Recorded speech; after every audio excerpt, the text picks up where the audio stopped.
लोकाभिरामं रणरङ्गधीरं राजीवनेत्रं रघुवंशनाथं कारुण्यरूपं करुणाकरन्तं श्रीरामचन्द्रं शरणं प्रपद्ये। मनोजवं मारुततुल्यवेगं जितेन्द्रियं बुद्धिमतां वरिष्ठं वातात्मजं वानरयूथमुख्यं श्रीरामदूतं शरणं प्रपद्ये। रामायण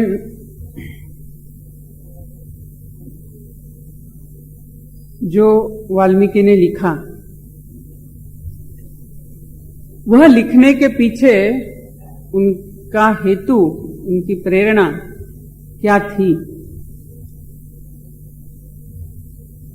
हम जानते हैं कि वनवास गमन में जब श्री राम, लक्ष्मण और सीता वनवास में जा रहे थे, उस समय जो अनेक ऋषि आकर श्री रामचंद्र से मिले, उसमें वाल्मीकि भी थे। और वाल्मीकि ने ही श्री रामचंद्र को चित्रकूट पर जाकर रहने के लिए भी बताया था। वाल्मीकि को श्री राम प्रभु अच्छी तरह से मालूम है, वो उनको जानते हैं, राम भी उनको जानते हैं। और इसीलिए जब सीता त्याग उन्होंने किया, तब उन्होंने लक्ष्मण को यही बताया कि सीता को ले जाकर वहां वाल्मीकि के आश्रम के पास छोड़कर आ जाओ, क्योंकि उनको मालूम था कि वाल्मीकि ऋषि सीता का बहुत सही तरह से देखभाल करेंगे। सीता को यहां छोड़ दिया, वो हम आखिर के दिन देखने ही वाले हैं। और वाल्मीकि ने सीता को देखा जो रुदन कर रही है, अत्यंत शोक में है, दुख में है। और वह देखते ही वाल्मीकि के हृदय में बड़ी पीड़ा हुई, बड़ी वेदना हुई। और वाल्मीकि उसको कहते हैं स्वागतम ते पतिव्रते, वो उसको पतिव्रत आपका स्वागत है करके सीता का स्वागत वाल्मीकि ऋषि करते हैं। और वो कहते हैं कि चलिए मेरे आश्रम में आप रहिए। और सीता वाल्मीकि के आश्रम में रहती है। वहां बहुत सारी ऋषि पत्नियां हैं जो इनकी देखभाल करती है। लेकिन वाल्मीकि ने वो विषय उधर ही छोड़ नहीं दिया, क्योंकि ये समस्या सिर्फ सीता की नहीं थी। यह समस्या थी जिस राम और सीता ने इस पूरे असुर विनाश के लिए, इस राष्ट्र की रक्षा के लिए अपना पूरी बाजी लगाई। सीता कितने कठिनाई में लंका में रही थी, उसको क्या क्या प्रलोभन दिखाए गए। और बाद में जब वो आई और राम के कठिन शब्द उसको सुनने पड़े, तब उसने अग्नि परीक्षा भी की थी। ये सारे ऋषि जानते हैं। और ऐसे सीता के बारे में अयोध्या में जनपदेषु, उद्यानेषु, नगरेषु हर जगह पे चर्चाएं चल रही है। जिस सीता ने इस राष्ट्र के लिए इतना त्याग किया, असुर विनाश हो इसके लिए सारी कठिनाई सहन की, उस सीता के बारे में जगह जगह पे चर्चा चल रही है। ये सिर्फ कोई एक धोबी ने बात बताई ऐसी बात नहीं है, जगह जगह चर्चा चल रही। और इसीलिए रावण, श्री रामचंद्र के बारे में कहा जा रहा था कि जो रावण के पास रही, उस सीता को इन्होंने ले लिया और वही तो रावण के पास गई होगी। ये गई क्यों? ऐसी अनेक सारी बातें जो चल रही थी। ऐसे विषवृक्ष को, ऐसे जहर को दूर करना है, उसके लिए कोई उपाय नहीं था। इसलिए रामचंद्र ने सीता को वहां भेज दिया, सीता का त्याग कर दिया। अभी वाल्मीकि सोच रहे हैं, देख रहे हैं कि जब बहुत सारे लोग किसी विषय को लेकर उसकी चर्चा करने लगते हैं, हमने सिर्फ जाके ये बात सही है ये बताने से होगा नहीं, वो मानने वाले नहीं है। इसके लिए समय ही एक उपाय है। लेकिन सिर्फ समय उपाय नहीं है, नहीं तो सीता इसी आश्रम में रहती और फिर से सीता को वापस जाने का भी कोई तरीका नहीं था, क्योंकि ये लोकाभिरामम श्री रामम है। जब तक लोग मानेंगे नहीं, लोग चाहेंगे नहीं, तब तक राम ये सोचेंगे भी नहीं राम को वापस लेने का, सीता को वापस लेने का। यह समस्या है और इसके लिए क्या करें, वाल्मीकि सोच रहे हैं। वाल्मीकि के हृदय की पीड़ा, वेदना, उनके हृदय में सीता के प्रति अत्यंत वह करुणा, शायद वही हमें रूपकात्मक, जो कहानी हम सब जानते हैं कि दो क्रौंच पक्षी, एक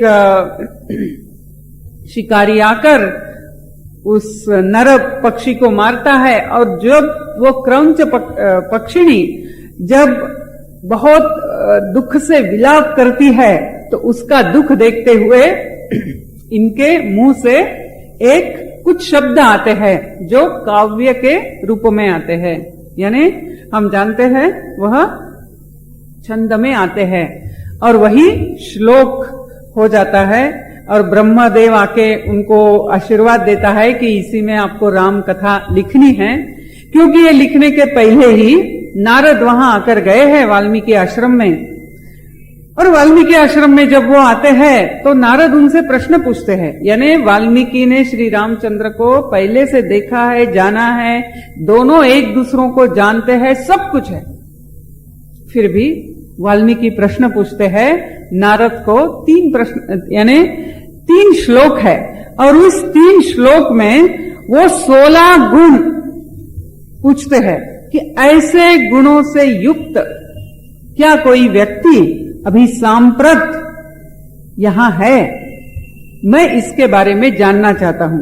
यानी ये राम को जानते नहीं, ऐसा नहीं, लेकिन क्या राम ने ये जो सीता त्याग किया वो सही था या नहीं, उनके मन में भी शायद एक प्रश्न है, या वो अपने गुरु के वचनों से, क्योंकि नारद ही वाल्मीकि का गुरु है, तो गुरु के मुंह से ही ये जानना चाहते हैं कि नहीं इसमें ही धर्म है, क्या धर्म है, यानी राम जो है वो धर्मात्मा ही है, विग्रहवान धर्म है, शायद ये जानना चाहते हैं, या सच में उनके मन में प्रश्न आया है, ये हमें मालूम नहीं, लेकिन वो प्रश्न जरूर पूछते हैं। वो प्रश्न पूछते हैं, कौन्वस्मिन् सांप्रतम लोके गुणवान कश्च वीर्यवान, कौन गुणवान है, कौन वीर्यवान है, धर्मज्ञश्च कृतज्ञश्च सत्य वाक्यो दृढ़ व्रतः।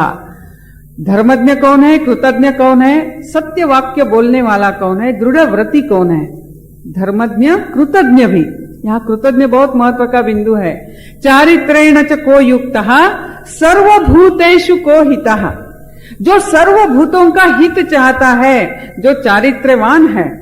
विद्वान कहा समर्थः, कहा च एक प्रियदर्शिनः, यानी वो दिखने के लिए भी अत्यंत सुंदर है, प्रिय दर्शन है। आत्मवान को जित क्रोधो द्युतिमान को अनसूय कहा, कस्य बिभ्यति देवाश्च जात रोषस्य संयुगे। जब वह क्रोध में आता है तो देव भी उसके सामने युद्ध में रुकने के लिए रुकते हैं, डरते हैं। ऐसा कौन है, ऐसे प्रश्न है, मैंने वो गिने, वो 16 गुण है। 16 गुण लेते हुए नारद को वाल्मीकि ऋषि ये प्रश्न पूछते हैं, और फिर नारद जवाब देना शुरू करते हैं। नारद जब बताते हैं, ऐसा होता है ना, जब अपना कोई प्रिय व्यक्ति के बारे में कोई पूछता है, अच्छा वो कैसा है, तो हम जो बताना शुरू करते हैं वो एक पूछता है, हम 10 बताते हैं, और ऐसा ही नारद का हो जाता है। और वाल्मीकि ऋषि रामायण लिखते हैं। रामायण का प्रयोजन है, एक तो यह इतिहास है कि इतने गुणों के साथ ये जीने वाला व्यक्ति कौन है, कोई है, ऐसा हो सकता है, हाँ हो सकता है, ये ऐसा है। इतना ही नहीं, इसमें असुर विनाश वगैरह सब आया है, धर्म संस्थापना आई है। लेकिन इसका प्रयोजन सिर्फ इतना ही नहीं, क्योंकि वह कहते हैं ना कि यह जो रामायण है, यह काव्यम रामायणम कृत्वा सीतायाश्चरितम महत्। काव्यम रामायणम कृत्वा सीतायाश्चरितम महत्। ये रामायण काव्य तो है, लेकिन ये क्या है, ये सीता का महान चरित्र है। और यह महान चरित्र के पीछे उनका कोई उद्देश्य है। जैसे ही उनका लिखना पूरा होता है, वो सोचते हैं कि मैं अभी इसका गायन किसको सिखाऊं।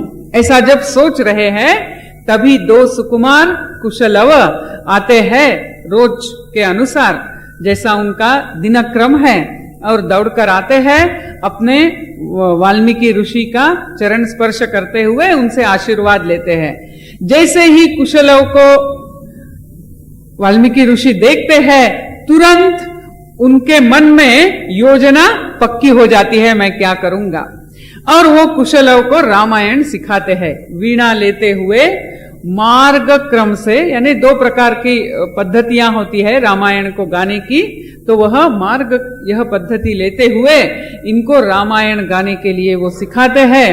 और कुशलव बहुत ही सुंदर रीति से रामायण गाना सीखते हैं। अभी इनका रामायण गाना जो है, गीत जो है, वह हृदय स्पर्शी होता है क्या, वह लोगों के हृदय को छूता है क्या, वह लोगों को हिलाता है क्या, अंतर्मुख करता है क्या, ये जानने के लिए सबसे पहले वाल्मीकि ऋषि बहुत सारे ऋषियों को आमंत्रण करते हैं, और इन सारे ऋषि मंडली में वो इन दोनों कुमारों को रामायण गाने के लिए बोलते हैं। कुशलव का रामायण शुरू होता है, और जैसे ही एक के बाद एक सारे सर्ग चल रहे हैं, कांड चल रहे हैं, और ऐसे रामायण गा रहे हैं कि जो विरागी ऋषि है, जो वैराग्य पूर्ण ऐसे जो ऋषि है, सब कुछ छोड़कर वन में घूमने वाले जो ऋषि है, उनके भी आंखों से आंसुओं की धारा बहने लगती है। वो रोने लगते हैं। सीता का जो दुख है, राम का जो त्याग है, एक एक देखते देखते उनके आंखों से आंसू बह रहे हैं। और यह सब देखने के बाद वाल्मीकि को अभी पूरा विश्वास आ जाता है कि हाँ, कुशलव सही रूप से लोगों के हृदय को स्पर्श कर सकेंगे। यह काव्य जो है वह हृदय स्पर्शी हुआ है। यह जब काव्य समाप्त होता है, उसमें बड़ा सुंदर वर्णन है कि सारे ऋषि इतने खुश हुए हैं और इस कुशलव को कुछ देना चाहते हैं। अभी क्या दे, ऐसा सोच रहे हैं, इनको क्या दे। अभी ऋषियों के पास क्या है, तो कोई उनको एक डंडा देता है, दंड होता है ना हाथ में लेकर चलने का, बस कोई वो देता है। कोई जो जटाओं को बांधने का जो धागा होता है ना, तो कोई एक धागा लेकर कुश को देता है, तो कोई मृगाजिन देता है, कोई किसी किताब का एक ही पन्ना देता है। उनके पास कुछ है ही नहीं। कोई अपने पास 2 वल्कल है तो 1 वल्कल ले लो, मैं एक देख लूंगा, लेकिन तुमने आज मुझे जीवन का जो आनंद दिया है वो बड़ा सुंदर है। ऐसा करके एक ऋषि, इसका भी बहुत बड़ा वर्णन है रामायण में कि कौन क्या क्या देता है।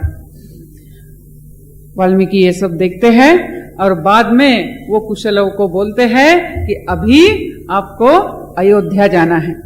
अयोध्या में जाकर गांव नगर नगर जाकर एक रास्ते में जाकर आपको इस रामायण को गाना है। लेकिन जैसा गीत रामायण में है ना, नच स्वीकारा धना कांचना, नको दान रे नको दक्षिणा, काय धनाचे मूल्य मुनिजना, अवज्ञा आशा श्री रामार्पण। यह श्री रामार्पण ऐसा कार्य है, कुछ मत स्वीकारो, वहां जहां जाओ लेकिन किसी के घर मत जाओ, कोई घर बुलाता है मत जाओ, वहां का खाना भी मत खाओ। वाल्मीकि बता रहे हैं, जिस अयोध्या में लोगों ने इनके मां के ऊपर ऐसी बातें की है, वहां का खाना भी मत खाओ जब तक उनका हृदय बदलता नहीं है। ये बात नहीं बताई, ये मन में रखते हुए ये इन दोनों को बता रहे हैं। उनको तो मालूम भी नहीं कि हम सीता के पुत्र हैं या हम राम के पुत्र हैं। और इन दोनों को बताया गया, जाओ वहां आप दोनों जाइए और वहां गीत गाइए, रामायण गाइए। ये दोनों आ गए और एक रास्ते से दोनों अत्यंत सुकुमार दिखने के लिए बड़े ही सुंदर, उनको देखते ही ऐसे बहुत वृद्ध थे जिनको श्री रामचंद्र बालपन के याद आ गए। और सब लोग देख रहे, इनका गीत सुन रहे, रामायण सुन रहे। और जैसे रामायण सुनने लग गए, फिर से उद्यानों में, घरों में, रास्ते में लोगों की चर्चा होने लगी। अरे क्या गाते हैं, अरे क्या वर्णन है, क्या कमाल थी सीता की। रावण इतना उसको डरा रहा था, इतना प्रलोभन दिखा रहा था, फिर भी उसने माना नहीं। और जैसे वो सुन रहे, बातें कर रहे, कहीं ना कहीं सारे अंतर्मुख हो रहे हैं। हमने बहुत बड़ी गलती की है, हमने जो किया वो सही नहीं किया। हमने इतने पवित्र सीता देवी को हमने हमारे यहां से निकाल दिया। सीता फिर से वापस आनी चाहिए। और ऐसी इच्छा ये दोनों पुत्र निर्माण कर रहे हैं। उनको मालूम नहीं कि वो क्या कर रहे हैं। उनको लगा कि वो तो सिर्फ रामायण गा रहे हैं। वो सिर्फ रामायण नहीं गा रहे थे, वो फिर से इस देश में जगत जननी की प्रतिष्ठापना कर रहे थे। वो फिर से इस देश में इस शक्ति की प्रतिष्ठापना कर रहे थे कि स्त्री के ऊपर आप इतने सहजता से उंगली मत उठाइए। रामायण के उनका गीत चल रहा है और एक दिन श्री रामचंद्र के कान पर ही यह रामायण काव्य आ गया और इन दोनों को महल में बुलाया गया। लेकिन उन्होंने बोला कि नहीं, हम तो महल में आ नहीं सकते हैं। अच्छा, आप खाना तो खाइए, आपके लिए हम दक्षिणा लेकर आए हैं। लक्ष्मण उनको दक्षिणा देता है तो लव बोलता है, हम दक्षिणा के लिए थोड़ी रामायण गीत गा रहे हैं। तो लक्ष्मण देखता है, अरे ये साधारण बच्चे नहीं दिख रहे, कोई विशेष बच्चे हैं। जाके राम को बताता है। राम कहते हैं, ठीक है, हम अपना यज्ञ चल रहा है, यज्ञ मंडप में सारे लोग शाम को एक साथ आ जाएंगे और वहां इस रामायण गान को हम शुरू करेंगे। इन दोनों को आप बताइए, वहां का निमंत्रण दीजिए। और ऐसा करके सर्गा मागुनी सर्ग चालती, एक एक एक एक एक एक करके सर्ग उनका बताना शुरू हो गया और यज्ञ मंडप में रामायण का गीत गान हो रहा है। स्वयं रामचंद्र प्रभु सुन रहे हैं, सारे लोग सुन रहे हैं और वहां से रामायण की शुरुआत होती है। पहले कुछ सर्गों में यही वर्णन है। सर्वे भवन्तु सुखिनः, सर्वे सन्तु निरामयाः, सर्वे भद्राणि पश्यन्तु, मा कश्चित् दुःखभाग् भवेत्। ओम शांति शांति शांति।